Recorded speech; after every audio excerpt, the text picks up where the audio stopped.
दिल्ली तो चल नहीं रही है इनसे और यह देश चलाने का मन बना बैठे। और जिस लोकपाल से जन्मे थे भाई, जिस लोकपाल से जन्मे थे भाई, उसी लोकपाल को भुला बैठे। तो केजरीवाल जी हर बार जो है जीत कैसे जाते हैं दिल्ली में?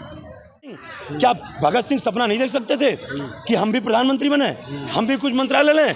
भगत सिंह ने ये सपना कभी नहीं। तो जब भारतीय जनता पार्टी इतने सालों में ये महिला आरक्षण विधेयक लेकर के आई है, तो यदि अब तक हमने लोकपाल नहीं बनाया तो कौन सी गलती करी?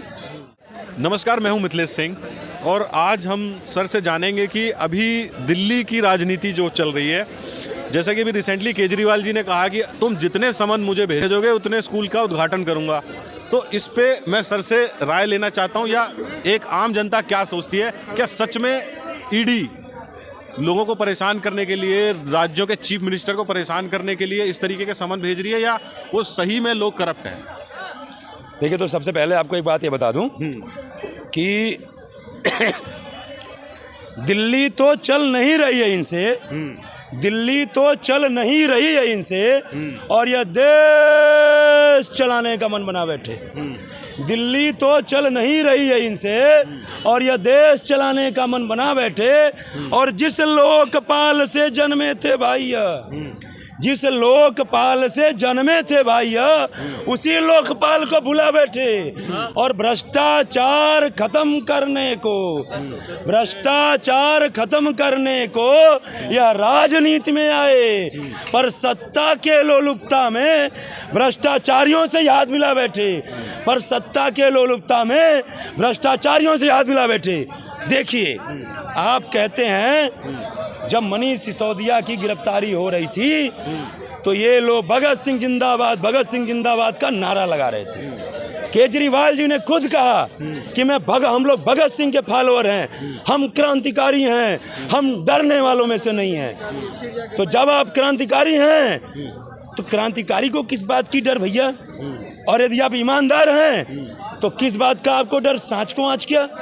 आज जो ये कह रहे हैं कि विपक्ष जो है चुनाव, भारतीय जनता पार्टी चुनाव के नाते ईडी से डरा रही है, आप ये बताइए, आप ये प्रसंग याद कीजिए जब भगत सिंह, राजगुरु सुखदेव, पंडित चंद्रशेखर आजाद और हमारे देश के तमाम महान क्रांतिकारी, जब हमारा देश गुलाम था अंग्रेजों का, उस समय असेंबली में बम फेंकने का जब प्लान बना रहे थे तो भगत सिंह जी ने कहा कि हम बम ऐसी जगह फेंकेंगे असेंबली में जिससे ना तो किसी को क्षति होगी और ना किसी की जान जाएगी। जैसे यह बात चंद्रशेखर आजाद जी ने सुना, उन्होंने कहा कि तब तो हम भीड़ की भगदड़ में बड़े आसानी से भाग निकलेंगे। तो भगत सिंह जी ने कहा नहीं, हम भागेंगे नहीं, हम वहाँ गिरफ्तारी देंगे और हम ये आवाम को बताएंगे और अंग्रेजी हुकूमत को बताएंगे कि हम जो कर रहे हैं सोच समझ के कर रहे हैं। और उन्होंने अपनी गिरफ्तारी दी। और उस समय भगत सिंह ने जो काम किया था, हमारा देश गुलाम था, देश को आज़ाद कराने के लिए, देश हित के लिए वो बम फोड़ा था और फिर भी वहाँ से भागे नहीं। और आज तो हमारा देश आज़ाद है, लोकतांत्रिक भारत है, यहाँ सबको अपनी बात कहने का अधिकार भी है और सबको अपनी सुरक्षा प्राप्त करने का भी अधिकार है। और आप जब कहते हो कि हम कट्टर ईमानदार हैं, अरे ईमानदार कभी अपने आप को कट्टर बोलता है? ईमानदारी खुद दिखती है भाई साहब, कट्टर बोलने से कुछ नहीं होता है कि हम कट्टर हैं, समझ रहे हैं ना? जो होता है ना वास्तव में वही दिखता है, तो कट्टर बोलने की कोई ज़रूरत नहीं है। लेकिन ये शो करता है, जब आप कहते हैं ना कि हम कट्टर ईमानदार हैं, तो ये शो करता है, आप बेईमानी का ढोंग करते हैं। और एक, चूँकि मैं कवि और लेखक भी हूँ, एक रिसर्च आपको बताता हूँ, बहुत पहले 2 लाइन लिखा था मैं, और कर लीजिएगा आप किसी पे भी इस पे रिसर्च, कि जो व्यक्ति अपने आप को सबसे बड़ा ईमानदार बार बार घोषित करता हो, जो व्यक्ति अपने आप को सबसे बड़ा ईमानदार घोषित करता हो, वह सबसे बड़ा बेईमान होता है। जो अपने आप को हमेशा राजा हरिश्चंद्र बताता हो, वो देश का सबसे बड़ा और विश्व का सबसे बड़ा बेईमान व्यक्ति होता है। आप रिसर्च कर लीजिएगा। ईमानदारी के लिए कोई सबूत देने की जरूरत नहीं होती है, समझ रहे मेरी बात को? और रह गई बात ये, आप ईडी बुला तो रही है, आप जाइए, सवाल जो पूछ रही है जवाब दीजिए। यदि आप अच्छे हैं, आप गलत काम नहीं किए हैं, आप कोई भ्रष्टाचार नहीं किए हैं, तो आपको ईडी क्या करेगी भैया? सुप्रीम कोर्ट है, ये है, वो है। आपके पास तो इतने, अब तो तब आंदोलन कर रहे थे तो अलग बात थी। अब तो इतने कार्यकर्ता हैं कि यदि ईडी आपके साथ थोड़ा सा भी बदसलूकी करेगी, आपके सड़क आवाम पे उतारेंगे। आपके साथ आपके तो पीछे कार्यकर्ता हैं, फिर किस बात का डर भाई साहब? देखिए ऐसा है, जब डरता वही है जिसके मन में काला होता है। और जिन छात्रों को किताब पकड़ानी चाहिए थी हाथों में, उन छात्रों को इन्होंने दारू का शराब का बॉटल पकड़ा दिया। और छात्र बच्चे तो छोड़िए, जेंट्स तो छोड़िए, छात्राओं को भी इन्होंने पकड़ाने का काम किया। इन्होंने जो ठेका खोला उस समय, भाई साहब आपको जैसे लगता था कि जो है ये क्या कहते हैं, आप किसी भी मोहल्ले में चले जाइए ना तो लगता था ये तो पान की दुकान की तरह, सिगरेट की दुकान की तरह ऐसे ठेके खुले हुए, हर 500-700 मीटर पर ठेके हैं। और ठेके भी पिंक अलग, ये अलग, जेंट्स के लिए अलग, लेडीज़ के लिए अलग। आप गलत काम के लिए क्लासिफाइड कर रहे हैं। अरे जेंट्स लेडीज़ के लिए आप वो करते कि जेंट्स के लिए अलग वार्ड रूम बनाएंगे हम और लेडीज के लिए अलग वार्ड रूम बनाएंगे स्वास्थ्य सुविधा के लिए। तो आप ये करते कि छात्रों को, लोगों को एक पे एक फ्री दारू का स्कीम ना दिलवा करके अपने जो हम क्या कहते हैं नीतियों के माध्यम से आप जो है क्या कहते हैं कि भाई आपकी नीतियाँ बनी तभी तो, इससे पहले तो फ्री नहीं था। तो एक पे एक बोतल पे एक बोतल फ्री ना दिलवा करके आप वही एक पुस्तक पे एक पुस्तक फ्री दिलवाते। आप वही जो है क्या कहते हैं बच्चों की जो शिक्षा की मटेरियल है उसमें उनको कोई फाइनेंस कर देते। आप जो है क्या कहते हैं कि जो गरीब जो वो हैं क्या कहते हैं, जैसे मान लीजिए रेहड़ी पटरी वाले हैं, उनको कुछ फाइनेंस कर देते रोजगार के लिए। उसमें आपने क्या किया भाई साहब? देखिए कहने का मतलब ये है कि ये भी जो है कांग्रेस की राह पर चल पड़े हैं। ये जब राजनीति में आए थे ना आने से पहले कहते थे सारी पार्टियां भ्रष्ट हैं, सबको भ्रष्ट बोलते थे। अभी एक डिबेट में मैंने जब पूछा कि कहाँ गया लोकपाल इनका, ये तो कहते थे कि हम आंदोलन में, हम लोकपाल के लिए यही जो है आंदोलन कर रहे हैं और लोकपाल के लिए राजनीति में आएंगे, लोकपाल के मतलब भ्रष्टाचार खत्म करने के लिए।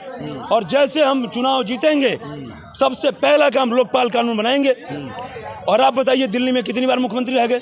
मैं मानता हूं, जब मैंने सवाल किया तो एक पत्रकार महोदय ने, इनके आम आदमी पार्टी के प्रवक्ता ने कहा कि ऐसा है, वो भेजे थे लेकिन एलजी ने रोक लिया फाइल को। चलो मानता हूं दिल्ली केंद्र शासित प्रदेश है, दिल्ली जो है वो पूर्ण राज्य का दर्जा दिल्ली को नहीं है, लेकिन पंजाब में क्या है, वो तो पूर्ण राज्य है, उसमें तो बना सकते थे। तो जैसे ही मैंने सवाल पूछा, भाई साहब ये लोग क्या है ना वही पाला बदलना, जैसे ही मैं सवाल पूछा तो इन्होंने कहा ये बताइए कि भारतीय जनता पार्टी इतने सालों से केंद्र में भारतीय जनता पार्टी की सरकार है और भारतीय जनता पार्टी अब जाकर महिला आरक्षण विधेयक लेकर के आई है। तो जब भारतीय जनता पार्टी इतने सालों में ये महिला आरक्षण विधेयक लेकर के आई है तो यदि अब तक हमने लोकपाल नहीं बनाया तो कौन सी गलती करी?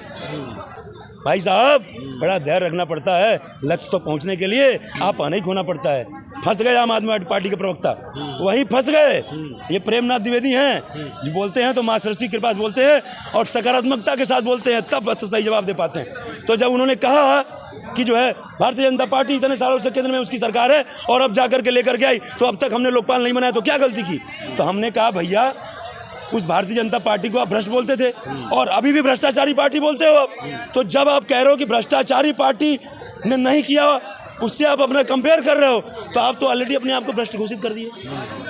उसके बाद भाई साहब भाग गए प्रवक्ता जी वहाँ से, उसके बाद बोलने की हिम्मत नहीं हुई। कहने का मतलब यह है या तो जब आप भगत सिंह को, और ये युवाओं के लिए मैं कहना चाहता हूँ, ये सारे युवा सुन लीजिए मेरी बात, जब आप कहते हो कि हम भगत सिंह के फॉलोअर हैं तो भगत सिंह की नीतियों, भगत सिंह के आदर्शों का पूर्णतः अनुसरण करिए। अदरवाइज आपको कहने का कोई अधिकार नहीं है कि हम भगत सिंह के फॉलोअर हैं। आप भगत सिंह को गाली दे रहे हो, भारत माता को गाली दे रहे हो, क्योंकि भगत सिंह और राजगुरु सुखदेव ने अपने कौन से इस देश को सिंचा है? समझिए मेरी बात को। भगत सिंह, क्या भगत सिंह सपना नहीं देख सकते थे कि हम भी प्रधानमंत्री बने, हम भी कुछ मंत्रालय लें? भगत सिंह ने यह सपना कभी नहीं देखा। दुल्हन का देखा, देश की आज़ादी का देखा, लेकिन भगत सिंह ने उस दुल्हन के साथ आनंद लेने का सपना नहीं देखा। उनका यह था कि यदि हम रहेंगे तो आनंद लेंगे, लेकिन आनंद लेने के लिए गलत रास्तों पर दुल्हन को प्राप्त नहीं करेंगे। दुल्हन मतलब आज़ादी, समझ रहे मेरी बात को? गलत रास्तों पे गलत सिद्धांतों का पालन करके जो तमाम कांग्रेस के उस समय नेता थे उन लोगों ने साम दाम दंड भेद लगा करके सिर्फ और सिर्फ आज़ादी को ही अपना मकसद बनाया और सत्ता को अपना मकसद बनाया। उसको मकसद भगत सिंह नहीं बनाया। भगत सिंह ने, राजगुरु सुखदेव आज़ाद जी ने अपनी जान दे दी, अपना पूरा परिवार कुर्बान कर दिया और आज आप कहते हो उनके फॉलोअर हैं। और यदि आप उनके फॉलोअर हैं तो आप भी पूर्णतः ईमानदारी से सरकार चलाइए, पूर्णतः ईमानदारी से आप काम कीजिए। आप भ्रष्टाचारियों से हाथ मत मिलाइए। आप जो है तब भगत सिंह के फॉलोअर कहलाने लायक है। और एक लाइन में कहना चाहता हूँ कि जनता समझ बैठी उन्हें कि वो बिजली मुफ्त देते हैं, पर वो तो बुझाकर घरों के चिराग सियासत को रोशनी देते हैं। करावल नगर की घटना आप याद कीजिए, और अभी जो ताहिर हुसैन के साथ सुप्रीम कोर्ट ने कार्रवाई की है उसका आप ध्यान में रखिए, तो पता चल जाएगा जो मैंने लाइनें बोली वो लाइनें सही बोली। तो अच्छा मुझे ये बताइए, आपने इतनी सारी बात बताई, तो केजरीवाल जी हर बार जो है जीत कैसे जाते हैं दिल्ली में? देखिए, अभी तो एमसीडी में भी जीत गए वो। जीतना अलग बात है। नहीं तो दिल्ली की जनता क्या मूर्ख है? अरे मुगल भी जीते थे, लेकिन क्या मुगल सही थे? नहीं वही मैं कह रहा हूँ कि दिल्ली की जनता समझ मुगल भी जीते थे, लेकिन क्या मुगलों की नीतियां, मुगलों का देश के लोगों के मतलब इस देश को जीते थे ना, राज किए थे ना, तो क्या मुगल सही थे? उनका आचरण, उनका वो सारी चीजें सही नहीं था ना? वैसे ही अंग्रेजों ने भी इस देश पे राज किया, क्या वो सही थे? नहीं किया। तो खाली सत्ता काबिज करना गलत बात नहीं है। और जीते कैसे थे बता दूं, ये कोई जानता नहीं है। लेकिन यदि आप हकीकत का तहकीकात करना चाहते हैं तो आप अपॉइंटमेंट ले लीजिए हमसे, और मैं आपसे ले लूंगा। ये जो कहते थे ना गोदी मीडिया, भाजपा ने मीडिया को खरीद लिया है। गोदी मीडिया ही मतलब वो निकलता होगा।